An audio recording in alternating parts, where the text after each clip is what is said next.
好多人對越南嘅印象都仲停留喺嗰場慘烈嘅戰爭，或者係廉價嘅工廠。但係如果你真係踏上呢片土地，你就會發現呢度嘅真實生活遠遠比你聽過嘅嘢複雜得多。我哋先由最直觀嘅視覺衝擊講起。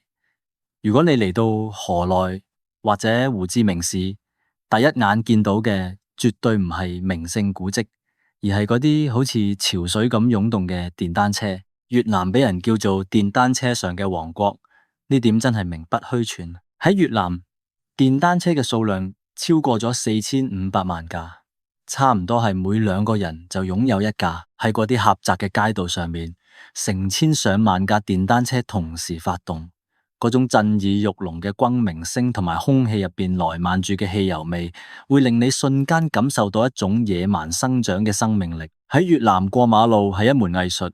呢度嘅紅綠燈有時候純粹係裝飾，電單車嘅車流係唔會停低等你嘅。當地人嘅秘訣就係保持均速，眼神要堅定，千祈唔好停低。當你勇敢咁行入車流，嗰啲車輛會好似水流繞開礁石咁，自然咁由你身邊滑過。呢一種喺混亂入邊尋找秩序嘅感覺，正正就係越南生活嘅縮寫。講到呢度，我哋一定要提越南最令人震驚嘅第一個事實，就係呢度嘅貧富差距。喺胡志明市嘅第一區，你可以見到極其奢華嘅摩天大樓，好似地標塔81，佢直插雲霄，周圍都係高檔餐廳同埋奢侈品店。一杯咖啡嘅價錢可能要10幾蚊美金，但係喺僅僅幾條街之外，可能就係又矮又破爛嘅鐵皮屋。一家5口逼喺唔夠10平方米嘅空間入邊，呢種極致嘅奢華同埋極致嘅貧窮並存，令呢個國家散發出一種扭曲但係又迷人嘅張力。越南嘅真實生活入邊，飲食絕對係主角。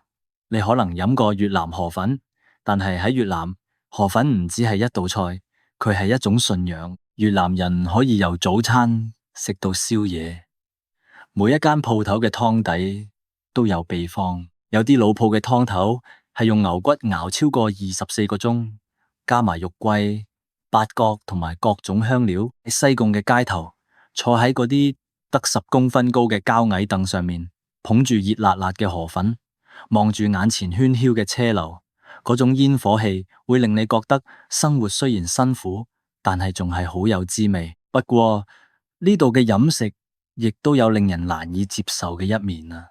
呢個就係我哋要講嘅第二個事實。越南係世界上少數仲大量食用貓肉同埋狗肉嘅國家。雖然政府一直呼籲禁食，但係喺北部好多地方，貓肉俾人叫做小老虎。人哋認為食貓肉可以帶嚟好運同埋力量。每到農曆初一或者月尾，餐廳嘅生意就會異常火爆。對於遊客嚟講，呢個無疑係極大嘅文化衝擊，甚至會感到唔適。但係呢個就係越南民間傳統嘅一部分，根深蒂固，好難改變。講到越南嘅經濟，你可能會覺得佢係下一個世界工廠啊。的確，而家唔理係內吉、愛迪達定係三星，都係搬緊去越南。但係呢度隱藏住一個驚人嘅數據，都係第三個事實。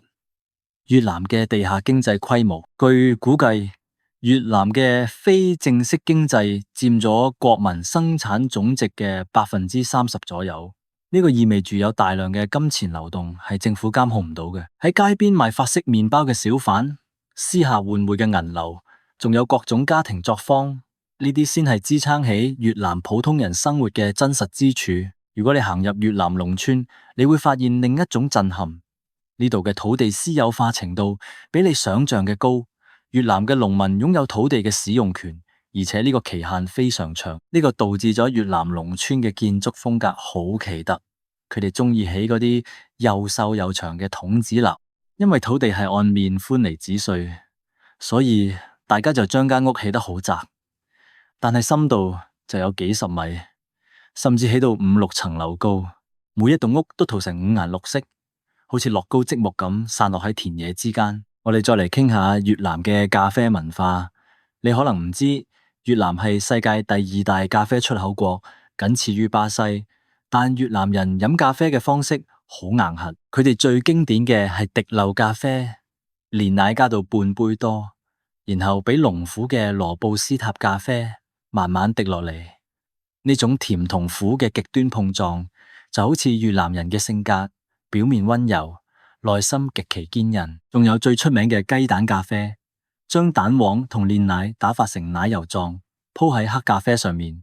飲落去好似熱嘅提拉米蘇咁。喺河內嘅老城區，隨處可見人哋坐喺路邊，一杯咖啡可以坐成個下晝。呢一種慢生活同埋出面電單車嘅快節奏，形成咗鮮明嘅對比。提到越南嘅社會結構，我哋唔可以忽視女性嘅地位。喺越南，女性係社會嘅中堅力量，唔理係田入邊嘅農活、工廠嘅流水線，定係市場入邊精明嘅攤販，隨處可見女性忙碌嘅身影。越南女性以食苦耐勞出名，好多人甚至係屋企嘅唯一經濟來源。相比之下，你成日會見到越南男人坐喺咖啡店傾偈、打牌或者抽水煙，呢種男主內女主外嘅錯覺，其實反映咗越南家庭入邊女性承擔嘅巨大壓力。而家我哋要講一個關於越南金錢嘅震撼事實。越南盾嘅幣值好細，目前$1可以換到大約25,000蚊左右越南盾。呢個意味住，如果你去越南旅遊，隨便換幾百蚊美金，你瞬間就變咗做百萬富翁，攞住厚厚一沓鈔票，數零數到頭暈。呢個喺越南係日常啦，因為面額太大啦。越南人平時講嘢都會省略咗後面嘅3個零啊。好似呢件衫賣50，其實就係5萬盾。如果你唔習慣呢種計法，好容易喺俾錢嘅時候多俾咗個零。越南嘅教育都令人感到驚訝。雖然呢個係一個發展中國家，但係越南人對教育嘅重視程度近乎瘋狂。家長寧願自己慳啲食慳啲用，都要送仔女去上各種補習班。喺越南嘅大城市，你會見到夜晚9、10點鐘，補習班門口全部都係等緊接送仔女嘅電單車父母。呢一種對階級跨越嘅渴望，令越南嘅年輕一代充滿咗競爭力。但係越南都有佢陰暗嘅一面，呢個就係點解有人叫佢做罪惡。貪污喺越南係一個公開嘅秘密，由過海關嗰陣可能遇到嘅小費要求，到處理交通違規嗰陣嘅私下交易，貪污滲透咗生活嘅方方面面。對於普通越南人嚟講，辦成一件事往往唔係睇規章制度，而係睇你識邊個同埋俾幾多。呢種社會運作模式令好多外國投資者感到頭痛，亦都令基層民眾感到無奈。跟住落嚟講一個關於越南通訊嘅事實。雖然基礎建設睇落唔係點樣，但係越南嘅網絡覆蓋率同埋速度喺東南亞名列前茅。唔理係偏遠嘅山區定係簡陋嘅咖啡檔，幾乎都有免費而且快速嘅無線網絡。越南嘅年輕人幾乎人手一部智能手機，佢哋對社交媒體嘅依賴程度極高。Facebook、抖音喺越南嘅滲透率驚人，呢個亦都令資訊嘅傳播變得異常迅速。越南嘅宗教信仰都好獨特。呢度雖然名義上係無神論國家，但係民間信仰極其興旺。最奇特嘅係高台教，呢個係一個結合咗佛教、基督教、道教、儒教甚至伊斯蘭教嘅宗教。喺佢哋嘅聖殿入面，你甚至可以見到雨果、牛頓同埋莎士比亞嘅畫像，俾人當成聖人供奉。呢種極致嘅包容性，其實都體現咗越南歷史上不斷受到各種文化衝擊之後嘅自我演化。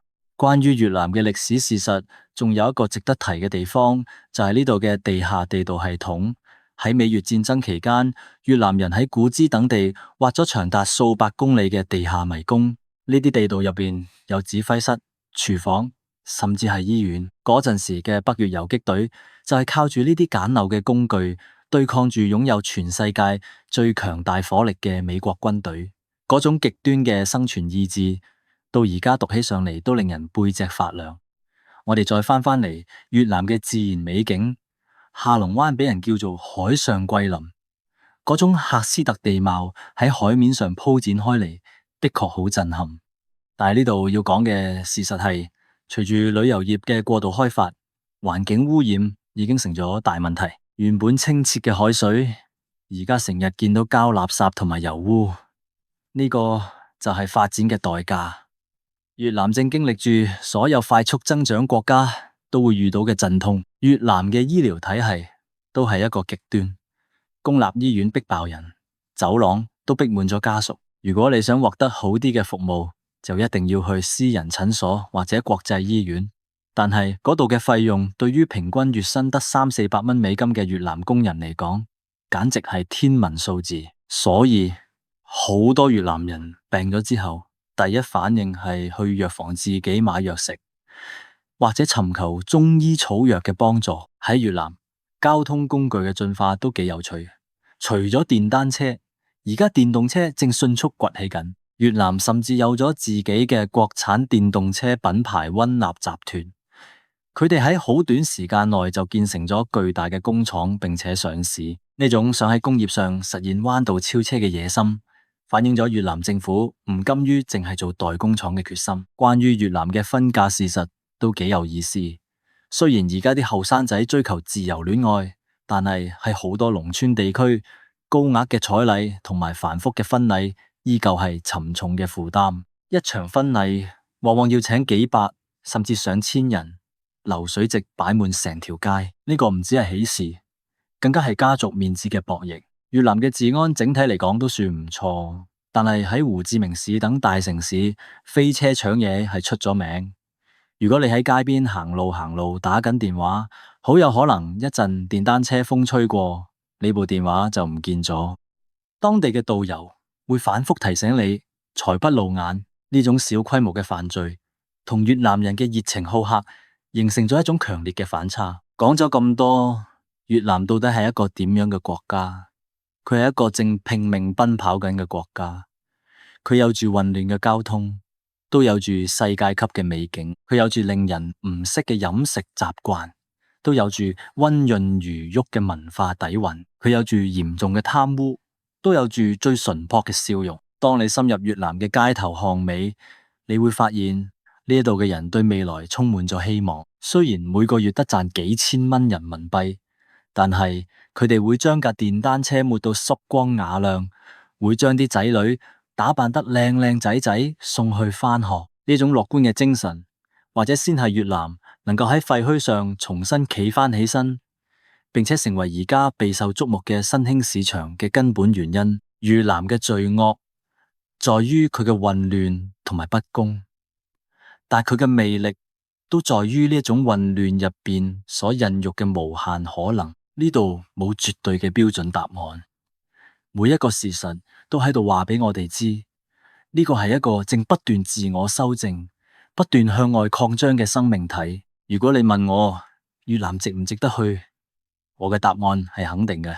但係唔好淨係睇嗰啲景區，去市場睇下嗰啲凌晨4點就開始忙碌嘅女性，去咖啡店聽下啲後生仔討論緊創業嘅夢想，去農村睇下嗰啲色彩斑斕嘅筒子樓。當你見到呢一切，你先算真正了解咗越南呢個國家唔完美，甚至有好多缺點，但係佢真實得令人心跳加速。我哋睇越南嘅時候，其實都係睇緊過去嘅我哋，或者係睇緊另一種可能嘅未來。